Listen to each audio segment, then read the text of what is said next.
Going live. Hey y'all, I am James Wright and welcome to the shop. It is time for another monthly question and answer, Q&A, ask me anything, whatever you want to call it. We're going to have a good bit of fun tonight. If you are watching this recorded, then you can find down in the description down below, there is a list of all the questions with timestamps beside them that will get you roughly to where it should be in the video. So if you want to read through those questions and see what we're talking about, then you'll be able to jump right to those, or roughly to where they are in the video. So if you are watching this live, then throw your questions in the chat. We will be pulling all the questions from there, and especially if you are here right now, you have a good chance of us actually answering your question, because we tend to run out of time before we run out of questions. So if you get them in now, we will hopefully we'll be able to get to them. As long as I get my tongue on straight. So tonight, before I do that, I have chisels out here. I have 6 chisels here. Melody showed these. Now these, I'm going to be doing an update to the chisel test coming up. And these are some that I didn't do last time because I wasn't able to get a hold of them, such as the higher IBC chisel.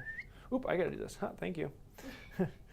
This is the higher quality IBC chisel, and a lot of people were arguing that I didn't use the right one there. This one should be interesting. This is Meko, and so really well named for a lot of things, but it is actually a somewhat more affordable chisel available in Europe. And then we've got 2 wood rivers. I didn't do any wood rivers last time. I didn't get any on hand, so we've got the plastic handle as well as the socket wooden handle, and I'm really interested to try this one. I heard a lot of good things about it. Then this one, this is the blue spruce, and I just got this one in the mail. One of the viewers on the channel sent this one in, and it has never been used. He just bought it and said, hey, if you want to test it, I'll send it in to you right off the bat. So I'm really looking forward to trying this blue spruce. I think he's just trying to get some free sharpening out of it. Yeah, and a couple dimples from the hardness testing. So that one's one. And then this one is, a lot of people have been talking about different European chisels, and so this is a good sample piece for one of the older European chisels, just to have as a baseline. I didn't have a lot of antique chisels in the test because prior to mechanically measuring the temperature of the temper, there were very large swings from batch to batch, and it is very hard to say that this particular company had this quality of chisel, because that may have been that particular batch, but this batch may have been different. With more modern ways, there's a far better consistency from batch to batch, because we can actually measure a specific temperature and get that to it for a specific time, and actually computer control the tempering process.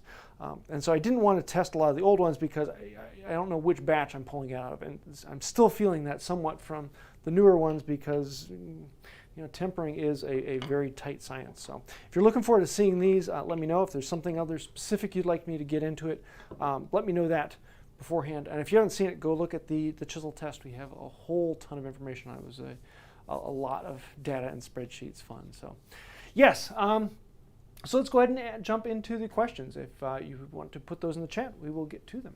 So what's first? Well, Alex wants to know, are you going to make a video response to the end grain glue video? Yeah, thank you, Alex. No, I can't remember his name off the top of my head now. Put out a video a couple weeks back and did a really good video showing that end grain gluing. The myth is you never glue end grain to end grain, and there are different caveats to that, but the end result is that the glue connection end grain to end grain is actually stronger than the wood around it. So in that case, the glue will break before the wood will break, and so that makes a lot of people think, well, then that's a weak joint. And mechanically speaking, yes, it's weak. However, functionally speaking, the strength at which it breaks is actually fairly significant. It's actually a stronger bond than it is to laminate this way, because most of the time the wood grain is going to break long before the glue does. And so Yes, there are a bunch of caveats I wish he would have added into it, but a lot of those are pretty obvious when you look at it. So as a response to the video, no, I have no reason to have a response. It was very well done, very well organized, and there are lots of other woodworkers who immediately threw out a response video and started a lot of arguments. So yeah, that's pretty good. Definitely go take a look at Stumpy Nubs did one, and the Wood Whisperer did one, and there's a few other channels that did them and did a very good job of it. So yeah, no, I'm not gonna jump into that bee's nest. So sorry. Although I had been talking to him about doing a collaboration of a future glue test. It'd be kind of fun to actually do a glue test with another channel and keep all of our results separate until we go and release them and see how they correspond or don't correspond. It'd be very fascinating to see that. What, So. like real research? Yeah, I know. Not like, ooh, this feels good. It's not science unless it's repeatable. Kind of a thing. Never go off of one study. Have a little bit of fun with other things. So what's next? Let's see. How often do you refinish your benchtop? Never. I've never finished it again. There's probably like 95 layers of boiled linseed oil on this. I will probably sometime the next year go through and resurface the benchtop because it's slightly out of true, and I want to go through and work that into it. But no, I've never refinished my benchtop. So the idea of having a perfectly flat bench is actually kind of no, it's not as helpful as it sounds. To have a flat-ish bench is a good thing. To have a bench that you know, this spot's a little high, just keep that in mind. That's perfectly fine. But I have probably about a 32nd of an inch from this point to this point. This leg is just ever so slightly higher than this. There's a little bit of a cup in here, about a 32nd of an inch. And that, as long as I keep it in mind, it's not an issue. But it's getting to the point where I might want to go back and move it and change it, because wood does move and it will change over time, especially with so many laminations. They'll tend to fight with each other. So yeah, good question though. What's next? Let's see. Skoomba Steve super chatted. Skooma Steve, thank you, man. If you have a question, we'd be glad to answer it. But Yeah. add to Sarah's Cocoa Fund. Or is it your shake fund now? Been talking about shakes a lot in the last few days. I know, I've been craving milkshakes. I don't know. Do you have a mom joke? Do I have a mom joke? No.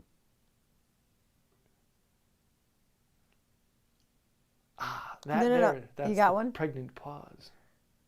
No. Don't start that rumor. Oh, dear Lord. The answer is no. A very emphatic no. What you got? Let's see. Hang Or on. you wanna I throw a have question not at me? had the time. Why don't you throw a question at me while you... Yeah. Let's see. Pablo Lichtig says, when are we going to see more of Sarah and or Melody woodworking? That's right, Pablo. Sometime in the future. I've got to fix all of the chairs are still on the bench top. A week and a half ago I said 3 weeks, so I've got a week and a half to clear those off. Sarah has a project she wants to do, and Melody's over here shaking because she wants to make something. I found the joke That earlier. video, it's coming out. Yes. Yeah, the video that I had on my channels with her making the clock, we still have to shoot the intro and outro for that so she can put it on her channel. Been waiting so long. But we've got a few other projects coming up, so stay tuned. They don't get to be in the shop as much as I do. It's not their full-time job like it is mine. No, some of us have other ones. Sarah is a full-time plus nurse. It's so fun in the hospital right now. Yes. Stay yeah. away. All right, ready? Yep, what we got? I've just written a book about falling down a staircase. You could call it a step-by-step guide. I likes it. I like that one. I was trying to find it, and I was like, I remember that was a good one I liked. Let's see. Alan Isaac, how long would you recommend letting boiled linseed oil dry to consider it adequately cured? There are lots of different variables on that. There's variables in the wood, there's variables in the air that's around, there's variables in the type of boiled linseed oil. Some of them will be fully cured in 24 hours, and some of them will take a week or more. And what fully cured means is different things for different applications. And in some cases, you want it just dry to the touch. In some places, you want it completely fully cured before you put something else on it. If I were putting a water-based finish over top of it, I would want it to be fully, completely cured. I would probably actually put a thin layer of shellac on top of it before putting on a water-based finish, because the oil will repel the water-based finish. If I'm putting on more coats of boiled linseed oil, I want it dry to the touch, or actually most of the time I don't even wait for it to be dry to the touch, I just flood it with more. Unless I want to actually build up layers of coats, and then I want it to be fully cured-ish. In other words, slightly more than dry to the touch. But it really depends on so many different applications. But most of the time it's around 24 to 48 hours for most situations where that's a problem. But yeah, usually the idea is if it's dry to the touch, you don't feel any more oil on it. You can pull your fingers off and you don't feel like you have any oil on them. Then it's about 3/4 of the way to fully cured. You just want to take it a little bit longer than that. So, yeah. And then depending upon how deep it penetrates, the oil down inside the wood is going to take even longer to cure because there's less oxygen, there's less down there for it to interact with. So, yeah. Hope that answers your question. But as with a lot of things in woodworking, it depends. What's next? Pablo just super chatted for Sarah's bench to be chair-free. That's right, Pablo. Yes. Sarah's got ideas. I finally have ideas.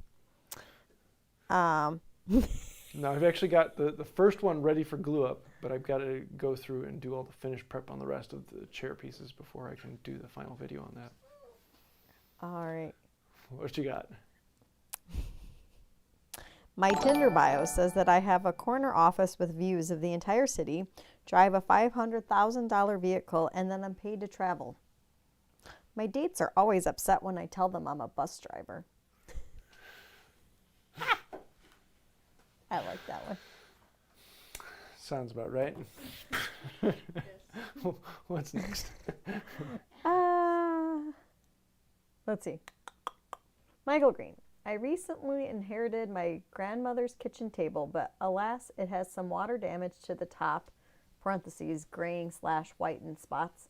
What would be the best way to restore the finish? Oof. Honestly, when you start getting to a lot of those film finishes in the past, shellacks, lacquers, varnishes, and they get stained like that, the only way to make it look decent is to make it look very good is to scrape it off and refinish. And so my book, it's a card scraper. That's just the fastest way to get down through the finish and get you to a good surface.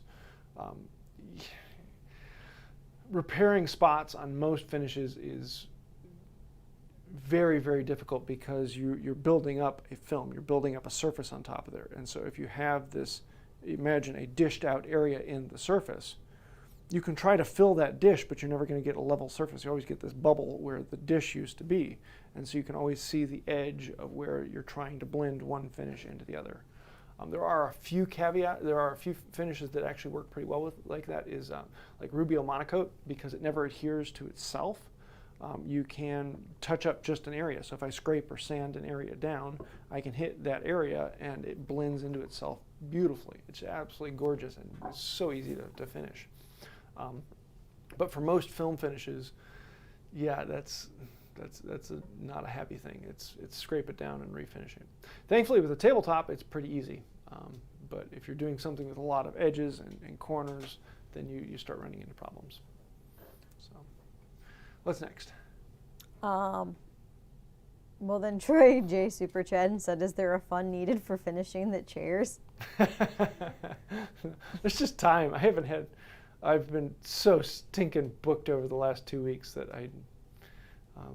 We've been gone. Sarah and I have been gone for the last 5 days, and so I was working ahead to catch up to that, and now I'm trying to catch up from the being gone. So it's a lot of. I just need time.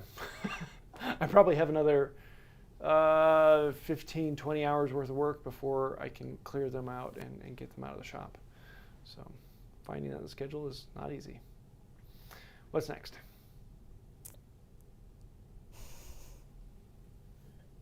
Okay, ready for the joke for Oh, yes. Troy? I bought shoes from a drug dealer. I don't know what he laced them with, but I've been tripping all day. That's a good one. Y'all, I didn't have time to prepare for jokes because we've been gone. And I had no internet. So you get lots of my pun things from Instagram. Anyways. Garry Johnson, I remember you did the Japanese blue steel for the test. However, white steel 2 is the standard for professionals in Japan. Any plans on adding a white steel chisel to the test? If I had one, I would gladly use it. Most of the time, the reason I have the chisels is just getting them. There's no way I could afford buying all the chisels. And so all of these that I mentioned earlier, they are on loan from viewers, and it's a chance that I get to test them. Most in the original test were on loan from a couple different people. Actually, Tay Tools provided about half of them for the original test. So if you have one you'd like me to try, send it to me. It just has to be a 1/2 inch or 12 millimeter, so it can fit in the jig to do the testing. So yeah, I'd love to see it. What's next? Okay. Nate Long just super chatted and has a question. Cool. Any updates on the new plane parts you guys are working on? Nothing since the most recent video. I've been gone since then. Yeah, if you want to see the video I put out Thursday on the second channel, on this channel, we have the first batch of yokes on order because those are pretty simple. There aren't too many things to go to that. So I'm looking forward to seeing what Jeff can do with those. As to when are they coming, we'll still see. My guess is mid-October, though we may end up putting out just the yokes in September. And the other things, the things we're playing with mostly is with the wheels. Here, Melody, can you show this? Right here, to zoom in a bit. With the setting wheels on here. There we go. Not the setting wheels, the depth wheels. This is the original one. It's cast, and it's kind of like an oval. It just didn't come out right, and so we're planning on, rather than having this recess, to fill it. But the problem is when you cast it, the knurling on the outside just isn't very great. That's one of the things I love about this one is the knurling on this just feels good. It is something that is tactilely very positive. It's a good grip on there. And so I'd love to see being able to cast the knurling, but you can't really cast it, and we've had problems with trying to put the knurling into the casting, which then means we have to turn this, and so what's the point of turning it? What's the point of casting it if you have to go ahead and turn it? And so that's one of the things we're working on with these, and there's a bunch of other things that Jeff is running into, so we'll see. And then on top of that, he's trying to find the right person to do the casting, because you need a good quality casting for any of the parts, and so it's got to be trusted. So You can't just pick any actor off the street. Pretty much.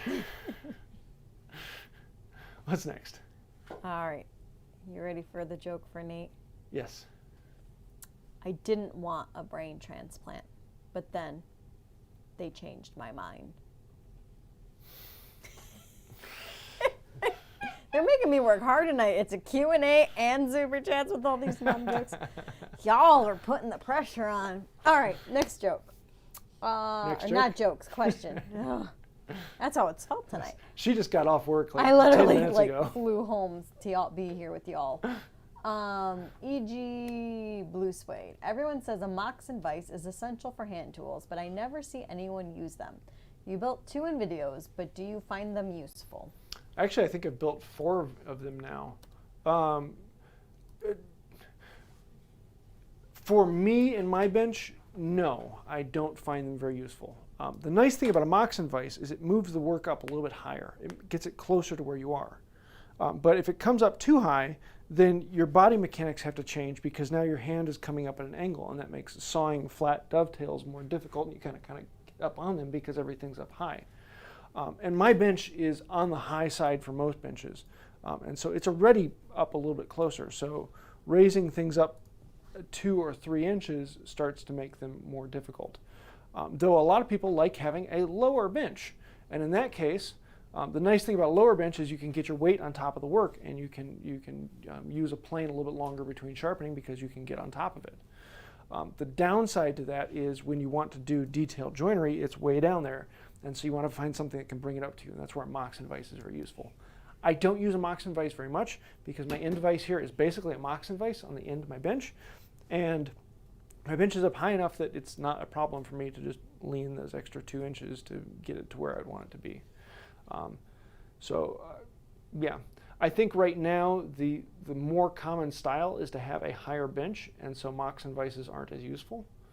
But like Shannon Rogers, his bench, he actually has a much lower bench for his size than most people. But he then has, rather than having a Moxon vise for his bench, he has a whole joinery bench, and so it's a whole bench that's about 36 inches by 36 inches that is just higher.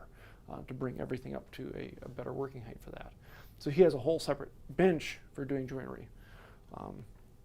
So if you have a lower bench than average, a Moxon vise can be very useful. If your bench is a little on the higher side, then it's not quite as useful. So it just depends on personal preferences in that case. So that's why I think I have 2 of them over there. Yeah, I got 2 Moxon vises over there. I don't use them. I probably should give them away or sell them, but I need to have one in the shop just so I can show it, but can't remember the last time I tried to show one. So, yeah, hope that answers the question. What's next? All right. Some people are telling me to scroll up. If I'm missing something, hang on, Oh, guys. yeah. Sorry. If someone's missing a question, go ahead and repost it. Repost the question. Don't try let's to do that. see. Or if you can put question or something bold at the beginning so we can see that, that makes it easier. If we miss the question, then sorry, repost it or put a super chat up and then we'll see it. Dennis Meko,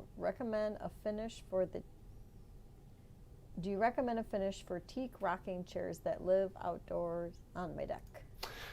Anytime you start getting into exterior finishes,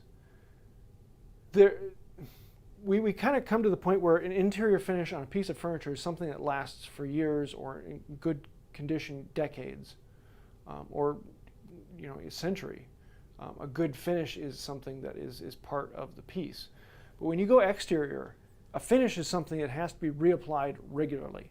If you're going with a marine grade varnish, you're looking at something you've got to, if it's in the sun, you've got to redo it every year, every 2 years.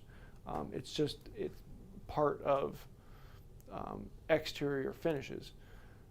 You do something simple like a boiled linseed oil and you're probably going to refinish it every 6 months or so. And so that's, in our modern mindset, that is something that is unacceptable because we've gotten to the point where all of our houses and everything are maintenance free. Vinyl and plastic and concrete. Wood isn't that way. Wood expands and contracts and breathes, and that's murder on finishes. When it comes to teak, teak is actually really, really good. Teak is a very resilient, very good wood. And yeah, it comes down to a personal preference. If you like the look of a bare teak, there's no reason to finish it. You don't have to finish it. It's just kind of a personal preference. You look at a lot of boats with teak, they leave them unfinished. There's a nice texture to it and it feels good. And it's hard enough that it actually wears really well. It doesn't wear down quickly. So yeah, if you like the look of it, no reason to finish it. With most good exterior woods, there's no reason to finish it other than the appearance and the look of it. People like shiny finishes, and you're not going to get that with a raw wood, at least not an exterior raw wood. So yeah, good question. What's next? All right. So Troy decided to throw a question out there now. So let's see. Any thoughts on finding wood for turning? I've been pretty successful finding local sawyers for board lumber, looking for more spindle-type blanks, 2x2 to 6x6-ish. For that, firewood. Firewood is a fantastic source for turning. Number one, it's riven wood, so you know the grain is going all the way from one end to the other. And you can very easily split it and down into a spindle size, especially if you're looking for 18 inches or shorter. Firewood is what you want. If you want longer than that, find an arborist who's cutting down trees and wants to get rid of these 4-foot long logs. Split those down into lumber. It's a fantastic source. Yes, you're going to have to dry it, but, well, actually, if you're turning, a lot of times you don't want to dry it. You want to turn it green and then get it close to its shape and dry it out and then do its detail. It's just, yeah, firewood is a great source for turning blanks. Other than that, it's getting to know your local sawyer. If you find someone locally who can mill up lumber, you'll find that they have a pile in the back of really thick stuff or cut-offs and scraps, and those are great for turning. Especially when you get into bowls and things of that nature, logs and cut-offs make a great source for turning material. What's next? Okay, hang on. That's quite a list of questions. It is quite a list of questions. We'll see how many we get to. James Letner asked, how did you fix your issue with your bench? Issue with the bench. Oh, with the holes. Actually, I'm in the middle of doing an update video on that. So I've just glued it back together, and honestly, the gluing together is all it really needs, just like I did in the video. They really don't need anything more than that.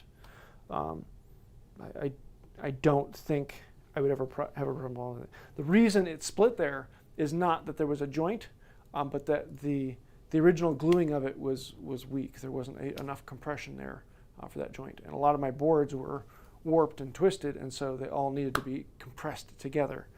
And at that particular point, that one wasn't compressed. There was a bit of gap there. And so putting the epoxy in and giving it down to size, that should be all I need. However, I'm going to do an update video about putting in threaded rod.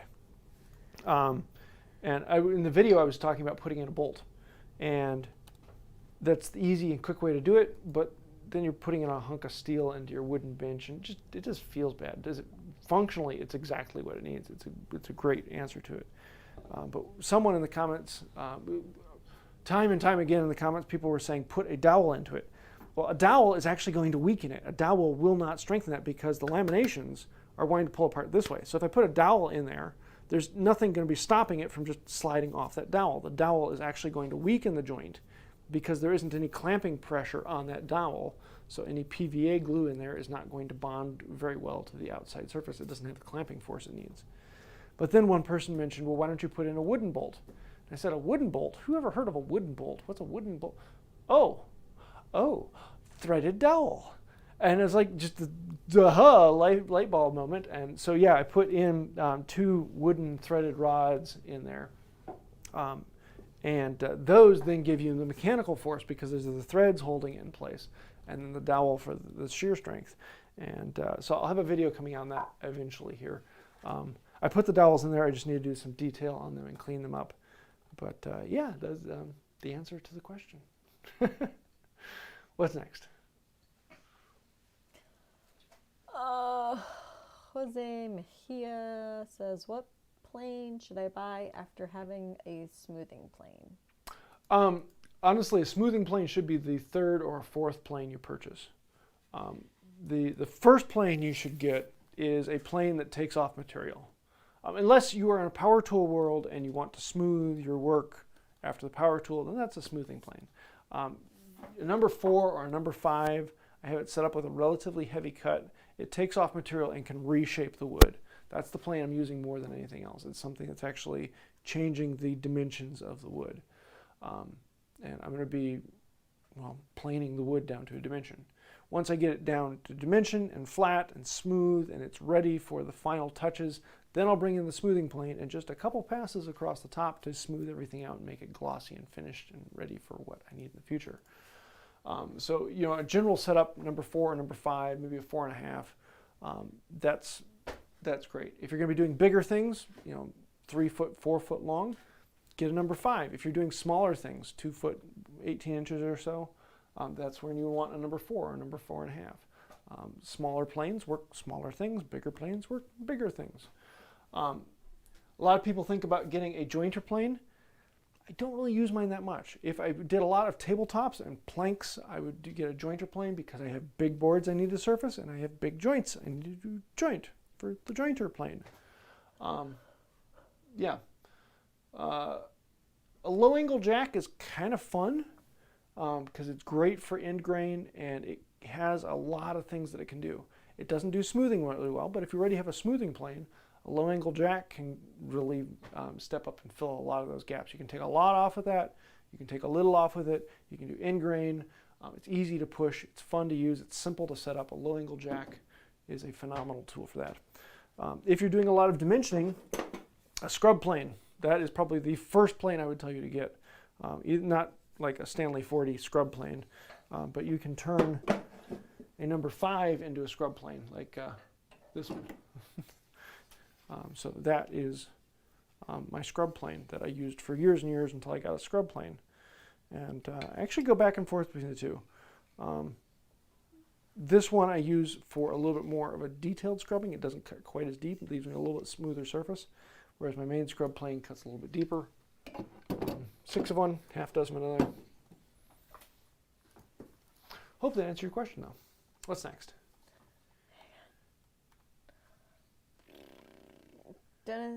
Tiny woodshop. Hand planing a board with an old finish. Will it dull my plane blade?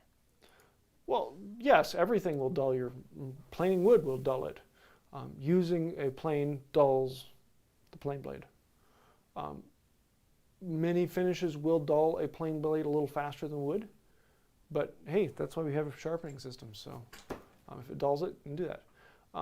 What I generally find is most of the time I prefer to scrape a finish off, but if the finish is too hard or crunky for a scraper, like a lot of times paints, I have a problem with that, then I'm going to grab a general setup 4 or 5 that takes off a little bit thicker material, and I'll plane off with that. Yes, it will dull the iron a little faster, but then I can sharpen it and do it again. And so a lot of times I'll use a plane on that. I think we kind of fear the idea of dulling tools or really nice, well set up chisel of, oh, don't do that, you will dull it. It's a hunk of steel. Who cares if you dull it? You can sharpen it. That's why we have all these systems for sharpening things. Yeah, don't worry about that too much. But yes, it will dull it, just like any other wood will. Maybe a little bit faster, but it's a tool. Use it. What's next? Let's see. Dennis Meko asked, what finish will you put on the chairs on Sarah's bench? Rubio monocoat. Is it down here? Yes. This is my all-time favorite finish. It is rather expensive, but Rubio monocoat pure oil. Love this stuff. It is the easiest finish in the world. 15 minutes and it's done. It's one coat and it's done. It smells amazing. No VOCs. It is just the most pleasant finish to work with. When you have problems in it and something needs to be cleaned off and resurfaced it, you just hit it again and there's no problem blending it back in. It's incredibly easy, incredibly fun, incredibly safe and durable and feels good and looks like boiled linseed oil. It's just very expensive. So it's got everything you want except for the price. If something had everything I wanted and the price, it's too good to be true. But yeah, Rubio monocoat, this is what I use for most of my my furniture, as I love it. What's next? I'm sorry. They're commenting on Melody holding a mallet while running. Oh, the mallet comes on screen? Yeah. We're just more trying to figure out why she needs a mallet. It's her fidget spinner. I like it. Let's see. Woodworking with Logan. I'm removing rust with vinegar and some of the parts are out of the vinegar and they are rusting. I sanded most of the rust off but couldn't get a bit of it. Okay, well, first off, I have to say that we kind of have this thing of an absolute fear of rust. We have to get rust off of everything. Honestly, rust isn't a problem. Most of my planes, here, my absolute favorite plane, the jewel of my shop. And Melody, can you show this? I've got rust spots on this. Move back here. I've got rust spots on this. Oh no, should I spend the time to clean those off? No, it's rust. It's what steel does. So first off, I would say don't worry about it too much. Second off, my answer for something like that would be to hit it with some 400 grit sandpaper and a little bit of oil or WD-40 or something like that, just to add a little bit of lubricant to it, and that will clean it off nicely, oil the surface, and be good to go. You have to be careful with vinegar. Actually, let me show you on this one. This is one I did with vinegar, and I didn't have enough vinegar to fill it, and so here, this one, you can see there's like a two-tone on the surface here. And the bottom here is where the vinegar etched into the steel a bit, and up here is where it didn't because it was fresh steel. And vinegar kind of has a bad rap because it does etch into the steel if you let it too long. But it's actually a really good way of getting rid of heavy pitted rust. It does it relatively well as long as you don't leave it in too long. You're going to have to do a little bit more work with it because it does, it's an acid, so it eats into it pretty well, but it's financially one of the cheapest ways to address rust right off the bat. Just be careful with it. Don't let it go too long. And whichever type of vinegar you have, and did you salt the vinegar, and will change how much time you should put it in. But as to removing the rust, is that the original question? How to remove that rust? If it's just surface rust, some steel wool and or like 400 grit sandpaper, that takes it off pretty well. What's next? So I just put the message out there, but we're at that point where I'm not sure we're going to get to any other besides. So we got a lot of questions to get through. So you can always message James. I promise you, even on vacation, he thinks about y'all. I was sitting on a beach the other day answering Wood by Wright questions. And it was fine because I was napping. And it's all good.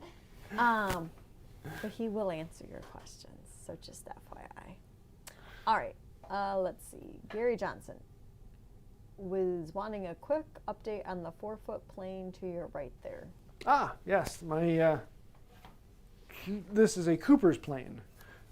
It is, we kind of think of, wow, that's a big plane. How would you actually use that plane? Well, actually, the plane stays still, and it would sit on here, and then you would run your boards across the plane. And so that's a Cooper's plane. I'm still looking for an iron for this. I need a 3-inch wide iron. I need to remake the wedge, and I'm going to do a bunch of carving into it, make a new stand for it. So basically, it's just the body I'm keeping, and even that I'm going to be doing a lot to it. So it's one of those projects that's kind of on the back burner, and eventually I'll get to it. But I've got a bunch of other things I've got to do first, and this will be one of those fun things that someday when I actually have the chance, I'll get into carving and playing with this. So stay tuned, but it'll probably be a good while before that one comes out. What's next? So demanding. That's what I am. Paul Smithies. Hi James, great to see you on Bench Talk 101. I take it Melody is doing the camera work, or Sarah has longer arms than Mr. Tickle. Anyways, she's doing a great job. Are you going to make carver's chops? Carver's chops? I don't know. That's what the question says. I don't know what you mean. Called carver's chops? It's probably one of those things that has different names in different places. Okay, it's a name I haven't heard. You need to throw clarification in the chat. And we'll come back to it. I just asked the questions.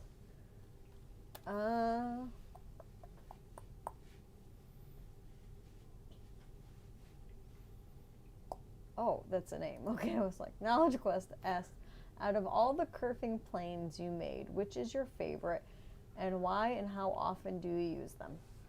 A kerfing plane, so like a kerfing saw or a rabbiting saw, like one of these. This one is my favorite. It's the first one that I made, and it's got a really cool, can you zoom it out a little bit, babe? It's just, I love the two-tone on it. I love the carving and just the shaping on it. This one was a ton of fun to make. Do I use it? No. This is a Blackburn Tools kit, and when I first got into resawing, this was very useful. It helped me keep the saw on track. But even with a good solid kerf, a saw can still go off track. You can eat out of it. It helps it a little bit. That being said, once you learn how to get a saw to track nice and straight, and you get the skills down for resawing, this is just an added step that takes more time, and it doesn't really benefit much. So no, I don't use it much. I actually can't remember the last time that I used it. It's probably been 4 or 5 years now. So yeah, do you need it? No. When you're first getting into resawing, though, it could be very useful, but not so much. What's next? Are there things called carver's chaps? Are there things called what? Carver's chaps? Carver's chaps. That doesn't ring a bell either. Okay. Not that I know of. I mean, there's aprons that would cover your legs when you're carving. I'm sure someone out there's made carver's chaps, but I don't know. Okay. Kevin Browder. What? What? Okay, hang on. The sentence wasn't making sense. What are decent tools to look for to saddle a seat? Example, to carve the butt. The first thing is a travisher. Where did my travisher go? There it is. A travisher is basically a spoke shave, but it has a rounded bottom. And I want to actually do this sometime here because I was going to do it for my swing out seat, and I may still end up doing that. I may end up taking the round I have and using that to put a swivel on top of, and then putting the carved out seat on it and just lower the whole thing. But a travisher, Melody, can you show this in a little closer? A travisher is just a curved spoke shave here, and it allows you to get down in there, and you put your fingers in behind here, and you can sculpt out the lower surface in there, and that is what will do a lot of the work. You can get a scorp. A scorp is basically a draw knife, except for rather than it being flat, it's actually rounded. And so a lot of times you'd take these two handles, you can imagine just bending them up into shape, and so there's this big U underneath it, and you can use that to scorp out a lot of the seat, and then come back in with the travisher and clean it up. But that's how most of them were made, just that. What's next? Oh, see, Paul's clarified. Okay, carver's chops, wood vise for carving. Thought of doing wood carving sculptures. Okay. There are a bunch of different vices designed for carving because there's 1,000 different ways to hold 1,000 different pieces. But yeah, I don't know which ones particular you'd be referring to. The one that I would like to build is a clog vise. So it's designed for holding clogs because there is no good way of clamping them, and they are a pain to hold in the vise to do the carving work on them. And so it's actually, if you imagine taking a log, so something about 18 inches in diameter, something around 3 foot long or so, and you cut a slot out of it so that you can fit the clog in there, and then you have opposing wedges that slide in to clamp this in place.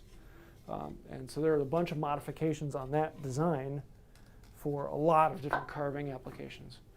That's one I would like to build sometime in the future. The other common one is to take a hand screw clamp and clamp that in your vise. And then if you really want to get it, you grab another hand screw clamp and you clamp that in the hand screw clamp that's clamped in your vise. And that way you have this basically infinite possibility of rotating and putting things in different orientations. And that's very useful for doing a lot of clamping work or for carving. But yeah, lots of different ideas out there. But if you have a particular one, send me a picture. I'd love to take a look at it. What's next? Let's see. Sean O'Neill said, I just rewatched your chisel plane builds from a few years ago.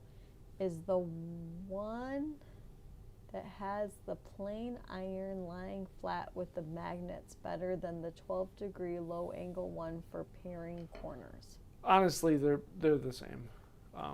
Well, I mean, there are a couple different methods. Here it is. Here's the one with the magnets. That's the one I kept because I gave away the other one. The problem with the one with the magnets is that it doesn't have a clearance angle on here. So when I put it down on the work, it's not going to dive into the work. If the work is flat, it's not going to hit anything.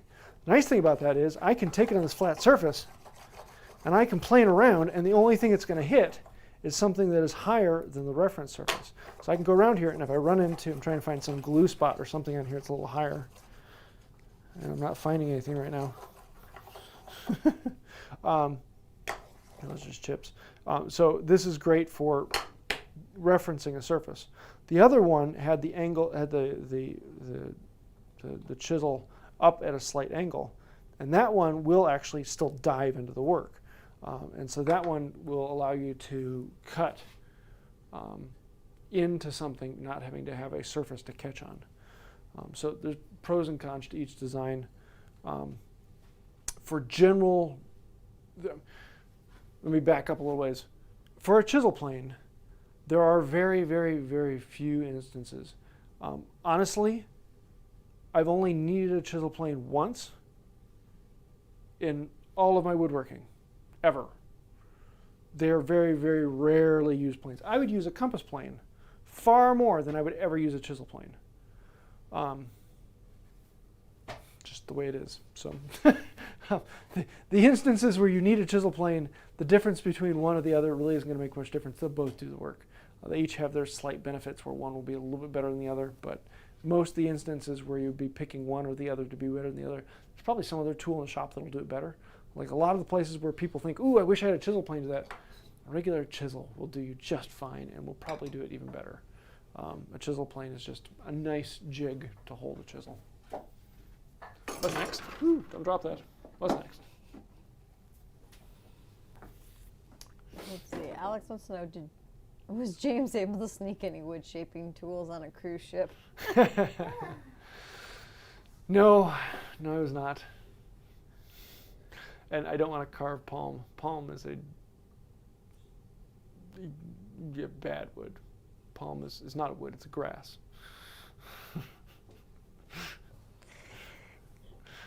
What's next? Oh, I'm sorry. Andrew Seymour, my shop is messy. How do I find the strength to clean up? Create a YouTube channel. Anytime you turn the camera, people are like, oh, there's a mess there. And you're like, yeah, there's a mess there. Maybe I should clean it up before I can turn the camera over there in the future. My shop gets really well cleaned about once a year. And then like every 6 months, I'll do a decent cleanup a bit. If I'm doing a large shoot with Luke and we're going to be shooting from a bunch of different angles, then I'll spend a bit of time cleaning up. But most of the time, as long as I know where things are at and they're not buried too much, why clean? That's why we invite people to our house, so we have to clean. Yeah. All right.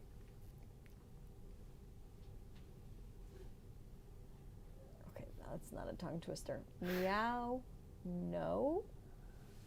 That's hard. You want to say meow now. Anyways, how do you identify a cross-cut or rip-tooth handsaw when buying them to restore? I can't ever tell when buying on eBay or even in person. Yeah, on eBay, you're looking at them from a picture is very difficult. You kind of start to get some ideas over time, but it's not an easy way to tell it from a picture. I have a whole video on what's the difference between rip saw and crosscut. Definitely take a look at that where I have a couple zoomed in images. Basically what you're looking at is the difference between a chisel and a knife. A knife comes to a point and it's beveled, so each of the teeth on a crosscut saw will look like a knife. Whereas actually let me grab this one, make it a little clearer. Whereas the teeth on a rip saw are shaped like a chisel. Melody, can you zoom in on this one?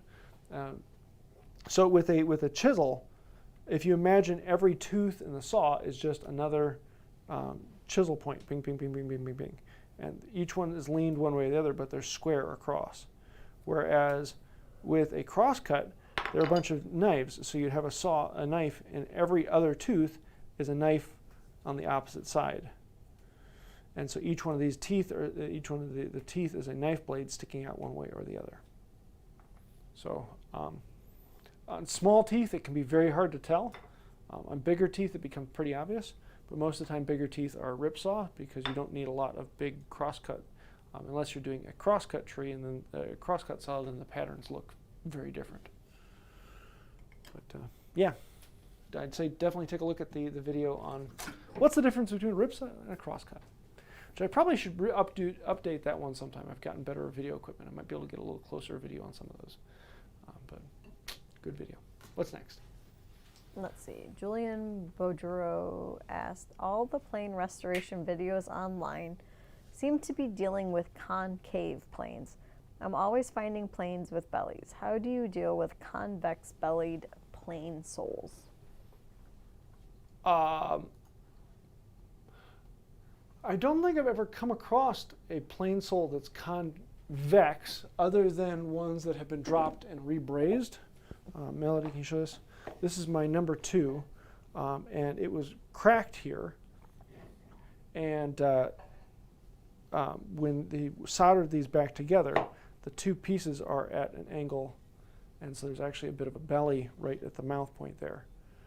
That's the only time I ever come across one with a belly, so that's an interesting thing. Yeah, be interested to find out how much of a belly. Because if you're measuring with feeler gauges, then it's not worth worrying about. Most of the time, the reason that planes are out of flat is they've been used and you've actually worn out the steel in the middle where it has the most work. If you're doing a chamfer or a corner or an edge, you will wear out the middle of the plane far faster than you'll wear out the two sides. And so you see that wear pattern quite a bit. But I haven't come across, I actually can't think of any physical method that would cause a plane to wear with a convex surface. So yeah, send me some pictures. I'd be glad to take a look at that. What's next? Worth the Effort wants to know, have you ever gone down the bench axe rabbit hole yet? I'm finding references people use the small axe instead of scrub planes and saws. You know, I would want to do that. For anyone who hasn't seen, you've got to go take a look at Worth the Effort's channel. He has some amazing information on there. He has been on YouTube longer than I have. He's actually one of the big reasons why I got into hand tool woodworking. So definitely take a look at his channel. No, I've never gone down that rabbit hole, and I know that if I did, it would be a deep one. I've got several axes, and I try not to do detail work with them because I know it's one of those things that there's a lot of skill involved, and when there's a lot of skill involved, it's something that really is enticing to me because I want to spend the time required to master that skill, and then that means that I've got to spend a lot of time doing it. If you start looking at Western European, Norway, Scandinavian, a lot of the old historical woodworking, they would do all their woodworking with axes or a form of an axe. To do something with a saw or a plane was really kind of looked down on. You chopped the wood to its final dimension. You actually planed the wood with an axe. And it's a fascinating thing to get into. It takes a lot more skill because it's a lot more of not doing anything with a jig. I mean, a plane is just a jig to hold a chisel. And so an axe is just a really broad chisel that doesn't have that jig on it, so it just takes more skill. I would love to play with that. It would be a lot of fun, but I know if I jumped down that rabbit hole, it would be a while until I would ever get out of it. So no, I haven't done that yet. Although Rex Kruger, he seems to be bouncing towards that hole, so we'll see what happens. What's next? It just made me think of that line from Lord of the Rings, and you have my axe. Anyways. And my axe.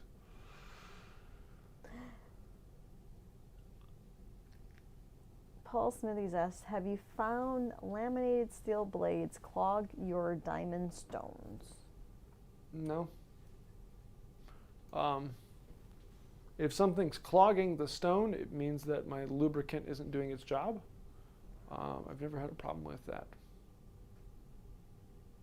So, no, sorry. Excuse me. I've used all kinds of different steels in there, from mild to really, really hard, and everything back and forth. And as long as it's well lubricated, I haven't had any problem with clogging on it. What's next? So Alexandro Parra wants to know, can you change a scrub plane into a smoother?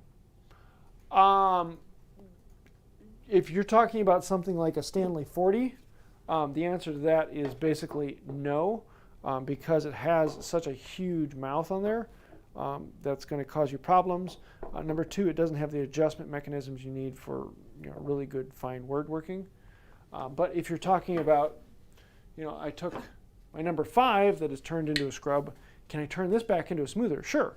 I would flatten out the iron so I get a nice flat surface all the way across, no camber on it. I'd probably have to move the frog forward. I may end up having to actually file out the backs of the holes in the frog in order to move it far enough forward to close the mouth. I would need to have a good chip breaker on there and a bunch of other things just to make it fine-tune well. But most of the time, scrub planes are made out of the cheapest, junkiest planes because they don't need detail. And those aren't the planes you generally want to make a smoothing plane out of. So theoretically, yes, unless it's something like this, in which case then probably not. But yeah, I've never heard of anyone wanting to go the other way. Most of the time you're just taking the junk plane and turning it into the scrub plane. So it'd be fun. What's next? Got enough time for one or two more? Two more. Maybe 3 more? 2 more? Cool. Michael Curry asked, any tips on hand planing yellow knotty pine? I'm restoring an old table and the knots are a challenge to scrape/plane. Really, really sharp irons. The problem with pine is that it crushes. And then the other problem with pine is that it's got knots, and the knots are actually really hard, and the regular pine is really soft.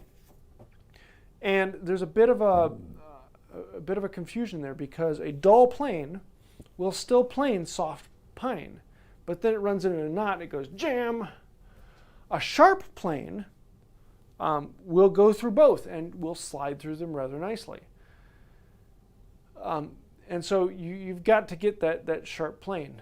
And it's kind of a confusing thing to the body because a dull plane will still plane through the regular wood and will feel just as good for the most part. But when it gets to those knots, you start running into the issues. So the biggest thing is sharpen it beyond sharp. The second thing is when you come to knots, the grain is going in different directions. And so a lot of times you're going from flat to end grain as it comes through the knot. And then at transition between it, the grain, you're going against the grain in one area and with the grain in the other. And so a lot of times with a knot, you have to start in the knot and plane out of it, or depending upon the direction of the grain, you have to plane into the knot, but then not out of it. And so you have to be very careful in your grain direction as you're going around the knots. So sometimes you're going this direction, sometimes you're going this direction. And then you can do all of the other things you need for a smoothing plane of the tight chip breaker, the tight mouth, the sharp iron. Doing all those fine tuning things can allow you to go against the grain in some places. But the biggest thing with knotty pine is it's just got to be crazy sharp. Yes, a regularly sharp iron will do okay. Will do great in the regular wood. But once you get to those knots, it's got to be crazy sharp. So sharpen it more than to a higher degree than you expect. Last question? Last question. Okay, what do we got? Hesed lessons. Hesed lessons? Hesed lessons. I know it's fun to say. Is Western Red Cedar, and then the name of cedar. Thuja plicata, something you use? Is it something you use? And if so, what kind of projects is it best suited for? Red cedar is a very soft wood. So it's not really good for much furniture because it dents really easily and it misshapes eventually. It is very weather resistant, so it's great for exterior projects. It actually has a decent compression strength lengthwise, so it's great for vertical support items, fences and things like that. Fantastic for that. As to furniture, it's not really great. It is fantastic for the smell, and so a lot of times people will wrap the insides of things with it as a thin lining and unfinished. Yeah, I mean, with any wood, you can make anything out of any wood. It just depends on what characteristics do you want in your final project. For me, there isn't much that I use it in because it's it's a very soft wood that dents really easily, and so it's not a very resilient wood for a lot of furniture. But there are some things like hanging things on the wall and decorative items where I'm not going to be setting things on. I'm not going to be bumping into it regularly. It would be a great wood for it. So, yeah, have some fun. Use a bit of imagination and see what comes out of it. So I think that's about it. We've got the chisel test coming up with the new chisel, so if you have something you'd like to add to that, let me know. Other than that, I think next week, next week we're actually going to be doing a one-on-one, and so I'm interested to see what he brings me, because it's kind of one of those things I try not to know too much until the person arrives, so that you can actually see how I work through it, and then teaching the other person what comes of it. So yes, this should be a very enjoyable one. The last one actually worked out pretty well. So stay tuned, and we will cover that when it comes. Anything I'm forgetting? No? Cool. Well, then we'll wrap it up. And until next time, have a wonderful day. Bye. Bye. Cool.